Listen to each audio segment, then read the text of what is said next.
Hello everyone. मैं नरेंद्र का स्वागत करता हूं अपने यूट्यूब चैनल पे। देखो, हम लोग सीरीज कर रहे हैं सर यूपीएससी क्वेश्चंस की।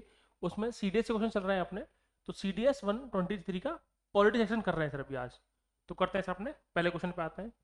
देखो सर, फर्स्ट क्वेश्चन है इसके अंदर अपना, इनमें से कौन सी कंडीशन है जो नेसेसरी है किसके लिए?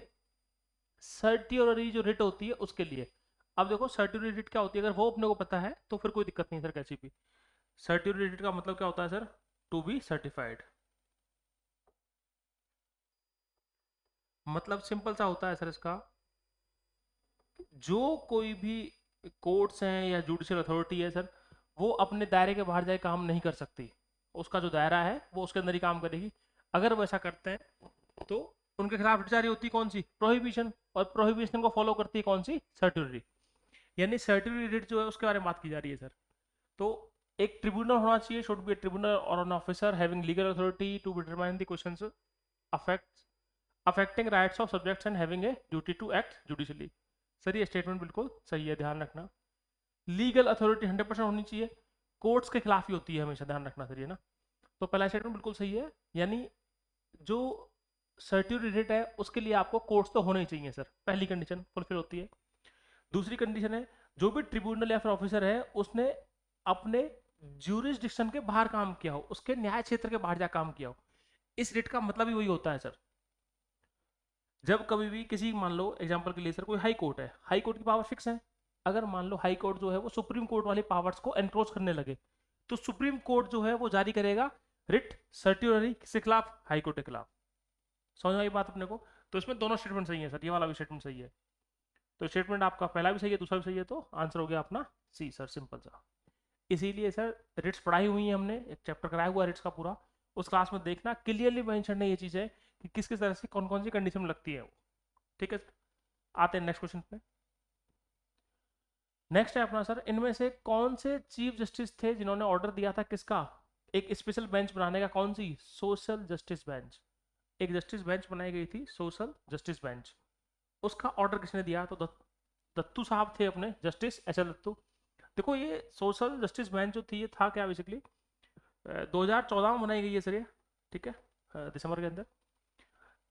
जब कभी भी कोई स्पेशल कैटेगरी के लोग होते हैं या कोई मार्जिनाइज लोग हैं, उनके लिए अलग से सोशल जस्टिस बेंच बनाई है। समाज के एक पर्टिकुलर तबके के लिए, एक समाज का ग्रुप है उसके लिए अलग से एक बेंच बनाई गई है प्रॉपर, जिससे कि उनका थोड़ा सा फास्ट कोर्ट पे काम करे और फास्ट ट्रैक पे थोड़ा जल्दी काम हो जाए उनका।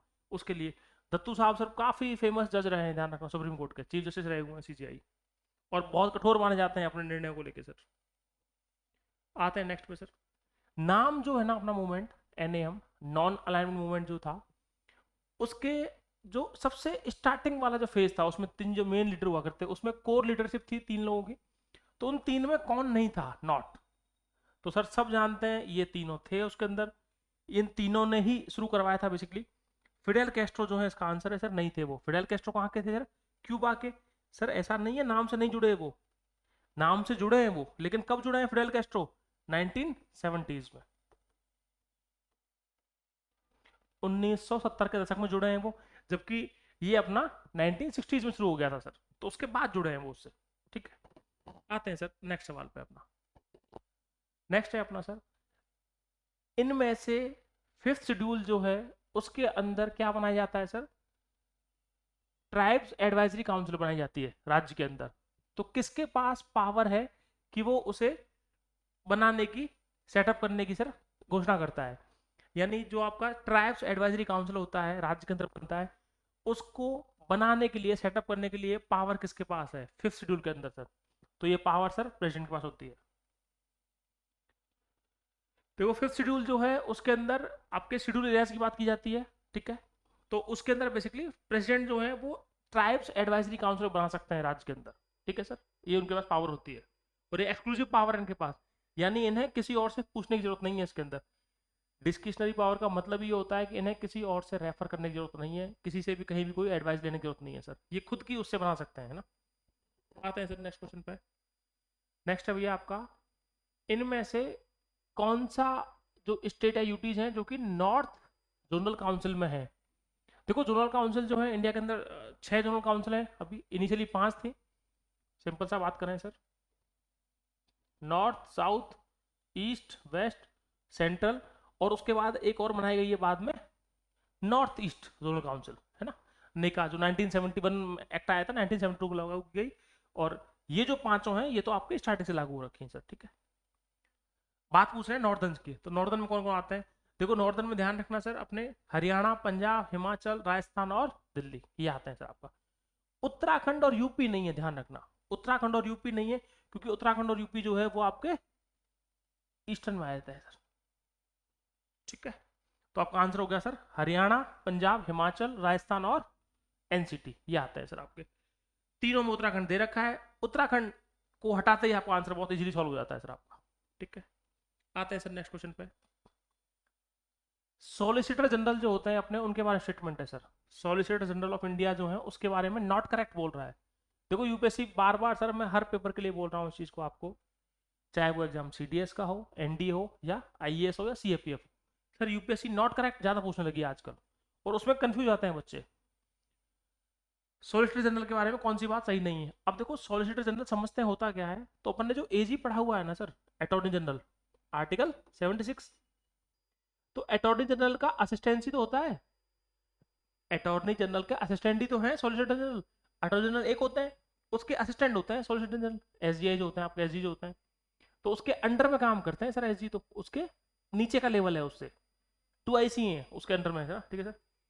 तो SGI is the government chief legal adviser, sir यही तो गलत है स्टेटमेंट, ये ध्यान रखना, पहला स्टेटमेंट ही गलत है।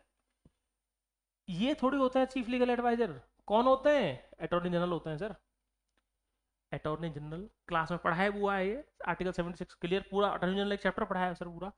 अटॉर्नी जनरल के बारे में तो स्टेटमेंट ही क्लियर ये लिखा होता है, पहला स्टेटमेंट जो लिखा हुआ है हर किसी किताब के अंदर, कि अटॉर्नी जनरल जो है वो सरकार के सबसे बड़े वकील हैं, हाईएस्ट लॉ ऑफिसर इंडिया के अंदर, सबसे बड़े वकील है सरकार के, लीगल एडवाइजर सबसे बड़े।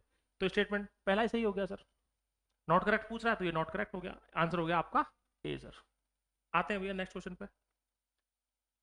अब देखो वापस से डज नॉट हैव, वापस से क्वेश्चन क्या है sir, which one of the following committees does not have members from the Rajya Sabha, इनमें से राज्यसभा मेंबर नहीं है, ये पूछ रहा है सर। सबको पता है इन सब के सब कमेटी में होते हैं, सिर्फ और सिर्फ एस्टिमेट्स कमेटी है जिसमें नहीं होते, क्योंकि एस्टिमेट्स कमेटी में 30 मेंबर होते हैं, 30 के 30 कहाँ से होते हैं? लोकसभा से होते हैं सर आपके, और ये सबसे बड़ी कमेटी होती है, 30 के 30 मेंबर्स की सबसे बड़ी कमेटी, लार्जेस्ट कमेटी है पूरे अपने पार्लियामेंट्री सिस्टम की ना।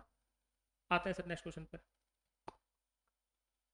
सर कौन सा स्टेटमेंट, देखो वापस से नॉट करेक्ट, किसके बारे में? Election of president of India, राष्ट्रपति के इलेक्शन के बारे में कौन सा स्टेटमेंट सही नहीं है? हमेशा कहता हूं सर जोर इस पे दिया करो आप, करेक्ट और नॉट करेक्ट, सबसे पहले अंडरलाइन किया करो उस चीज को, जब कभी आप पेपर सॉल्व करो ना किसी भी एग्जाम का सर, उसमें करेक्ट या नॉट करेक्ट किया करो। नॉट करेक्ट पूछ रहा है, क्वेश्चन पूछा है इसने, union minister shall not be eligible for election as the president, अरे सर यही तो आंसर है अपना, आगे आपको पढ़ने की जरूरत ही नहीं है सर। यूनियन मिनिस्टर क्यों नहीं होते? बनाए गए हैं, खूब सारे बनाए गए हैं, एग्जाम्पल भी हैं आपके, प्रणब मुखर्जी, प्रणब मुखर्जी को 2012 से लेकर 17 तक बनाया गया था राष्ट्रपति, उससे पहले वो फाइनेंस मिनिस्टर थे, तो प्रणब था इसका बेस्ट एग्जाम्पल है सर, फाइनेंस मिनिस्टर थे वो, तो यूनियन मिनिस्टर जो थे वो। प्रेसिडेंट सर कोई भी बन सकता है अगर वो एलिजिबल है उसका, लेकिन पीएम होने से या आपका यूनियन मिनिस्टर होने से उनसे कोई फर्क नहीं पड़ता कैसा भी, ठीक है सर, सिंपल सा। आते हैं भैया नेक्स्ट क्वेश्चन पे। देखो बहुत सारे क्वेश्चन ऐसे देखे हैं अपन ने जिनमें पढ़ने की जरूरत ही नहीं पड़ रही स्टेटमेंट को, बाकी और स्टेटमेंट आपको कवर करने की जरूरत ही नहीं पड़ रही, बहुत इजीली हो रहे हैं सर। अब आ रही है बात भैया नेक्स्ट बात, सिटीजनशिप एक्ट जो है आपका, वो बात करता है किसकी? Citizenship act deals with the determination of citizenship on और आफ्टर, यानी सिटीजनशिप एक्ट जो है 1955 अपना, उसके अंदर में जो सिटीजनशिप दी जाती है अपनी, वो डेट कौन सी मेंशन करते हैं, तो उसमें क्लियरली मेंशन किया हुआ है जब से भारत का संविधान लागू हुआ, जब से भारत का संविधान लागू हुआ। तो फुली लागू कब हुआ है सर? 26 जनवरी 1950 को, तो जिस दिन लागू हुआ इस दिन लागू हुआ है, इस दिन लागू होते ही सर आपका आंसर आ गया, सिंपल सा, बिल्कुल सर। अब देखो कंसेप्चुअल क्वेश्चन है, बिल्कुल बहुत बेसिक सा कंसेप्ट है, सिंपल सा, अगर आपने वो लाइन पढ़ी हुई है जो संविधान लिखी है इन्होंने कि सिटीजनशिप कब से लागू होती है, जो जो जो दिन 26 जनवरी 1950 वाले दिन जो जो इंडिया के अंदर मेंबर, इंडिया का रह रहा था, इंडिया में रह रहा था, उसको सिटीजनशिप दी जाती है, ओरिजिन की बेस पे दी जाती है उस दिन से, ठीक है सर। नेक्स्ट क्वेश्चन पे आते हैं सर, इनमें से कौन सा, देखो वापस से नॉट, आर्टिकल 51 जो है इंटरनेशनल पीस एंड सिक्योरिटी वाला, उसका पार्ट नहीं है, not a part of the article 51। अब देखो इंटरनेशनल पीस को promote international peace and security, ये तो स्टेटमेंट लिखा हुआ है सर आर्टिकल 51 में, ठीक है। Maintain justice on just and honourable relations with between Nations, ये भी लिखा हुआ है सर। इसका मतलब यही तो हुआ सर, इस वाली बात का मतलब यही तो निकल रहा है। UN peace keeping force for resolution of international dispute, sir ये हमारा काम थोड़ा ही है। आप खुद सोच के देखो, कॉन्स्टिट्यूशन ऑफ इंडिया की बात चल रही है, तो भारत के संविधान में हम आर्टिकल 51 में इस चीज को क्यों यूज करेंगे सर? आप एक चीज सोचो, नॉट करेक्ट बोल रहा है ना भैया। यूएन पीस कीपिंग फोर्स का मेंटेन करना किसकी जिम्मेदारी है? ये जिम्मेदारी तो सर किसकी है? यूएनएससी की है sir, United Nations security council, वो जोर देता है। हमको टेंशन लेंगे इस चीज की? कोई भी देश क्यों टेंशन लेगा सर? यूएनएससी क्यों बनाया गया? इसलिए बनाया गया एनकरेज सेटलमेंट ऑफ इंटरनेशनल, ये भी सही है सर। तो आंसर हो गया अपना सी। नॉट करेक्ट पूछ रहा है सर, ये गलत है बस इसमें। यूएन पीस कीपिंग फोर्स के रेजोल्यूशन के लिए सर हमारी कोई जिम्मेदारी नहीं है, नॉट करेक्ट पूछा है। आंसर हो गया सर इसमें 10th वाला आपका, ठीक है सर। समझ में आया अपने को सर? ये हुए अपने सर आज के क्वेश्चन सिंपल से, जो पॉलिटी के थे 2023 के एग्जाम के सर, ठीक है, सीडीएस के। इसी तरह हम सारी सीरीज करने वाले हैं सर, लगातार करते आ रहे हैं। 24 से शुरू किया था, 24 के फर्स्ट से, फिर 23 का सेकंड किया है पूरा, 21 का 23 का फर्स्ट किया है फिर अभी, और उसके बाद 22 आएगी पूरी, 21 आएगा, 20 आएगा। सारे एग्जाम्स को कवर करने वाले हैं सर पूरी तरह, ठीक है सर। मिलते हैं नेक्स्ट वीडियो में, ओके, थैंक यू।